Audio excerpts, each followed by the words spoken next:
বন্ধুরা, আজকে শুরু করছি আমার গীতা পাঠ। তো অনেক দিন দিতে পারিনি একটু অসুবিধার কারণে। তো আজকে আমি আবার গীতা পাঠ নিয়ে চলে এসেছি তোমাদের কাছে। তোমাদের হরে কৃষ্ণ রাধে রাধে। তো সময় নষ্ট না করে আজকে আমি গীতা পাঠ শুরু করছি। সবার সুখ শান্তি। মাত্র 10 মিনিট গীতা পাঠ শুনুন আপনারা। তো সত্যি যদি ভালো না লাগে অবশ্যই বলবেন, আর যদি ভালো লাগে এই গোপালের নামে অবশ্যই একটা রাধে রাধে লিখতে ভুলবেন না, আর একটা লাইক করে যাবেন সবাই। কেউ গীতা পাঠটা একটু শুনে দেখুন। সবার জীবনের সব সমস্যা দূর করার জন্য আমি রোজ তোমাদের জন্য গীতা পাঠ নিয়ে হাজির হয়েছি।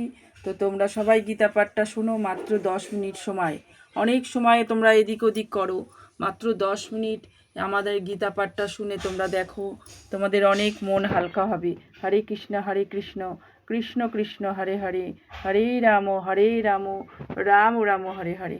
হরি বল। নিজের সর্বসেবা বলে মনে করো, আর কোনো রকম অধ্যক্ষতা অথবা প্রমাণ্য শাস্ত্রের পরোয়া না করে অসুরেরা তথাকথিত ধর্মানুষ্ঠান ও যজ্ঞবিধির অনুষ্ঠান করে থাকে। আমি পরের অধ্যায় থেকেই শুরু করি, প্রতিদিন পরপর পড়লেই বুঝতে পারবে। যেহেতু তারা নির্ভরযোগ্য প্রামাণিক সূত্র বিশ্বাস করে না, তাই তারা অন্তত উদ্ধত্ত। তার কারণ হচ্ছে সঞ্চিত ধন সম্পদ অহংকার মত্র হয়ে তারা মোহচ্ছন্ন। কখনো কখনো এই ধরনের অসুরীরা ধর্ম প্রচারক সেজে জনসাধারণকে বিপদগামী করে এবং ধর্ম সংস্কার ও ভগবানের অবতার রূপে নিজেদের জাহির করার চেষ্টা করে। তারা যজ্ঞ অনুষ্ঠান করার ভান করে, অথবা দেবদেবীর পূজা করে, অথবা নিজেদের মন গড়া ভগবান তৈরি করে সাধারণ লোক ও তাদের ভগবান বলে মনে করে এবং তাদের পূজা করে। মূর্খ লোকেরা তাদের ধর্মজ্ঞ ও দিব্যজ্ঞান সম্পন্ন বলে মনে করে। আমি দৈবাসুর সম্পদ বিভাগ যোগ পড়ছি, তারই কথা বলছি। তার সন্ন্যাসীর বেশ ধারণ করে সব রকম অপকর্মে লিপ্ত হয়। প্রকৃতপক্ষে যারা সর্বত্যাগী সন্ন্যাসী, তাদের প্রতি নানা রকম বিধি নিষেধের নির্দেশ রয়েছে। অসুরেরা কিন্তু এই সমস্ত বিধি নিষেধের ধারে না। তাদের মতো কোনো নির্দিষ্ট পদ অনুসরণ করার দরকার নেই। যার যার নিজের মতো অনুয়ারী একটি পদ বার করে নিলে চলে। অবিধি পূর্বকর্ম অর্থাৎ কোনো বিধি নিষেধের পরোয়া না করে কথাটির উপর বিশেষ করে জোর দেওয়া হয়েছে। অজ্ঞতা ও মোহচন্ন হয়ে পড়ার ফলেই এগুলি হয়। তাই বলেছে, অহংকার বলং দর্পং কামং ক্রোধং চা সংশিতা মমত্ব পরো দেহিষু পদিস্তন্ত হো ভ সুয়কা। মানে হচ্ছে অহংকার, বল, দর্প, কাম, ক্রোধকে আশ্রয় করে অসুরেরা স্ত্রীয় দেহে ও পরদেহে অবস্থিত পরমেশ্বর স্বরূপ আমাকে দেশ্য করে এবং সাধুদের গুণেতে দোষরোপ করে। তাই তার তাৎপর্য হিসাবে বলেছে, আসরিক ভাবাপূর্ণ মানুষেরা সর্বদাই ভগবানের মহত্বের বিরোধিতা করে এবং তারা তার শাস্ত্রের নির্দেশ বিশ্বাস করতে চায় না। তারা শাস্ত্র, পরম পুরুষোত্তম ভগবান উভয়ের প্রতি ঈর্ষাপরায়ণ।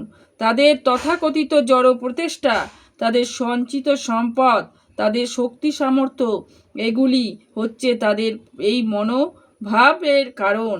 তারা জানেন না যে তাদের এই জীবনটি হচ্ছে তাদের পরবর্তী জীবনকে গড়ে তোলার একটি মহান সুযোগ। সেটি না জেনে তারা অন্য সকলের প্রতি এবং প্রকৃতপক্ষে তাদের নিজেদের প্রতি ঈর্ষাপরায়ণ হয়। সেই অপরের শরীরের প্রতি হিংস্র আচরণ করে এবং তাদের নিজেদের শরীরের হিংস্র আচরণ করে। তারা পরম নিয়ন্তা পরমেশ্বর ভগবানের পরোয়া না করে, কারণ তাদের কোনো জ্ঞানই নেই।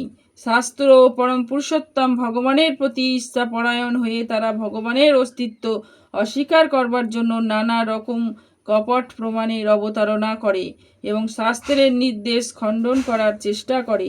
তারা মনে করে যে সব রকম কর্ম করার শক্তি ও স্বাধীনতা তাদের রয়েছে। তারা মনে করে যে যেহেতু শক্তি, সামর্থ্য অথবা বিত্তে কেউই তাদের সমকক্ষ নয়, তাই তারা যা ইচ্ছা তাই করে যেতে পারে। কেউই তাদের বাধা দিতে পারে না। তাদের কোনো শত্রু যদি ইন্দ্রিয় পরায়ণ কার্যকলাপে বাধা দিতে চেষ্টা করে তখন তারা সমূলে বিনাশ করার পরিকল্পনা করে। তনহং দিশ্য কুরানাং সংসরেষু নবাধানামা ক্ষিপ্পা মাজ্জশ্রম শুভানাসুরিসব্য যোনিষু। মানে সেই বিদেশি ক্রূর ও নরধামীদের আমি এই সংসারের অশুভ আসুরি জনিতে অবিরত নিক্ষেপ করছি। এই শ্লোকে স্পষ্টভাবে উল্লেখ করা হয়েছে যে পরমেশ্বর ইচ্ছার প্রভাবেই জীবাত্মা কোনো বিশেষ শরীরে প্রাপ্ত হয়। আসুরিক মানুষেরা ভগবানের পরমেশ্বর অস্বীকার করে যথেষ্টাচার করতে পারে, কিন্তু তাদের পরিবর্তন জীবন নির্ধারিত হবে পরম পুরুষোত্তম ভগবানের ইচ্ছা অনুসারে, তাদের নিজেদের ইচ্ছা অনুসারে নয়। শ্রীমদ্ ভাগবতে 3য় স্কন্ধে বর্ণনা করা হয়েছে যে মৃত্যুর পরে জীবাত্মা কোনো বিশেষ শরীর প্রাপ্ত হওয়ার জন্য উচ্চতর শক্তির তত্ত্বাবধান মাতৃজঠরে স্থাপিত হয়। তাই জড়জগতে আমরা পশু, পাখি, কীট, পতঙ্গ, মানুষ আদি নানা রকমের প্রজাতি প্রকাশ দেখতে পাই। এদের প্রকাশ হয়েছে উচ্চতর শক্তির প্রভাবে। ঘটনাচক্রে এদের উদ্ভব হয়নি। অসুরদের সম্বন্ধে এখানে স্পষ্টভাবেই বলা হয়েছে যে তারা বারবার অসুরজনি প্রাপ্ত হয় এবং এইভাবেই তারা চিরকাল ঈর্ষাপরায়ণ ও নবধমরূপে থাকে। এই ধরনের আসরিক জীবন সর্বদাই কর্মত, সর্বদাই অত্যাচারী এবং কুৎসিত এবং সর্বদাই অপরিচ্ছন্ন হয়ে থাকে। তারা ঠিক জঙ্গলের শিকারীদের মতো আসরিক প্রজাতির অন্তর্ভুক্ত।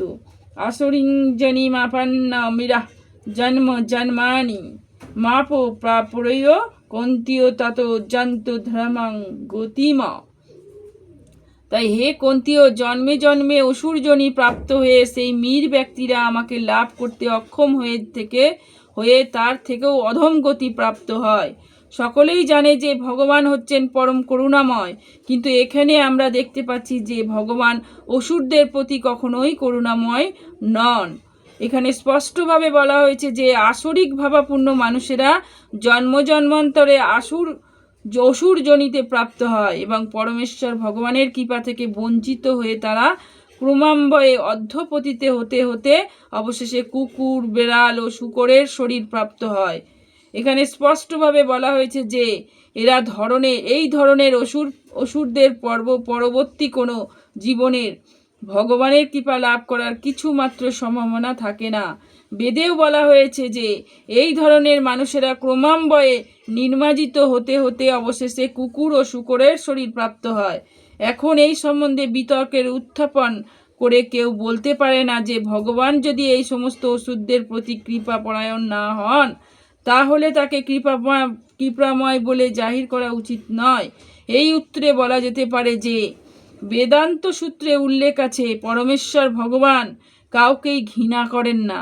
অসুরদের যে সবচেয়ে অধঃপতিত জীবন দান করেন তাও তার কৃপায় এক রকমই প্রকাশ।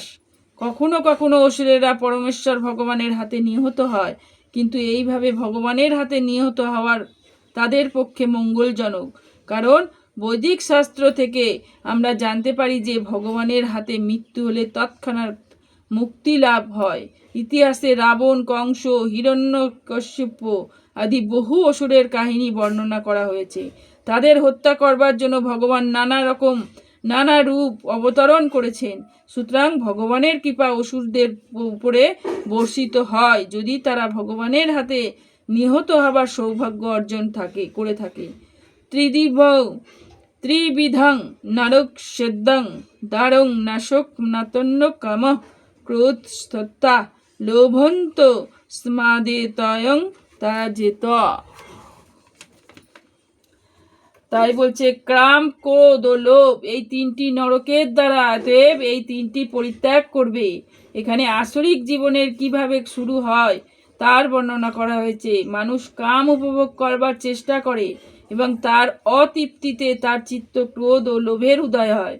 সুস্থ মস্তিষ্ক সম্পূর্ণ যে মানুষ আসরিক জীবনে অধঃপতিত হতে না চায় তাকে অবশ্যই এই 3টি শত্রুর সঙ্গ বর্জন করতে হবে।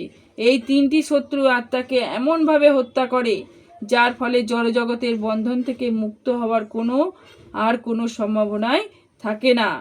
তাই বলেছে ঐত্য বিমুক্ত কন্তীয় তমোদ্দা রৈশীন ভীর্ণার আচরত্তন্ন শ্রেয়স্ততে জাতি পারাঙ্কতিমে। হে কন্তীয়, এই 3 প্রকার তমোদার থেকে মুক্ত হয়ে মানুষ আত্মার শ্রেয় আচরণ করেন এবং তার ফলে পরগতি লাভ করে থাকেন। তাই তাৎপর্য হিসাবে বলেছে মানব জীবনের 3টে শত্রু কাম, ক্রোধ ও লোভ থেকেই সর্বদাই অন্তত সতর্ক থাকতে হবে। কাম, ক্রোধ, লোভ থেকে মানুষ যত মুক্ত হয় তার জীবন ততই নির্মল হয়। এই বলে আমি এখানেই শেষ করছি আমার গীতা পাঠ। পরবর্তী গীতা পাঠ করব আবার কালকে। হরে কৃষ্ণ কৃষ্ণ কৃষ্ণ হরে হরে, হরে রাম রাম রাম হরে। তাই কাল মানব জীবনের যে 3টি শত্রু সেই সম্বন্ধে কালকে আমরা বিস্তারিত আলোচনা করব। তো আজকে আমি গীতা পাঠ এখানেই শেষ করলাম। রাধে রাধে, হরে কৃষ্ণ, রাধে রাধে রাধে রাধে। যদি তোমাদের এই মাত্র 10 মিনিটের গীতা পাঠ ভালো লাগে, সবাই হরে কৃষ্ণ রাধে রাধে লিখতে ভুলো না। হরে কৃষ্ণ। জয় রাধে রাধে, কৃষ্ণ কৃষ্ণ গোবিন্দ গোবিন্দ বলো রে, ছাড়ো রে মন ভবের রস, কুচর্চা করি কিসের নেশায়। হরি বল, রাধা মাধব।